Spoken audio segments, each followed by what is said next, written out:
బంధుమిత్రుల కన్నా బలమైన దేవుడని, అన్నాదమ్ముల కన్నా ప్రియమైన దేవుడని, బంధుమిత్రుల కన్నా బలమైన దేవుడని,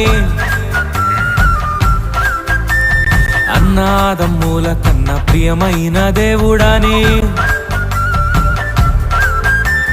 కన్నా బిడ్డల కన్నా కన్నుల పండుగని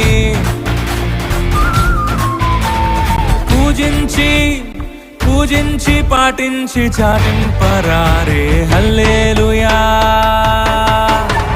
హల్లెలూయా అని పాడి స్తుతింపను రారే జనులారా మనసారా ఊరురా. హల్లెలూయా అని పాడి స్తుతింపను రారే జనులారా ఊరురా నోరారా.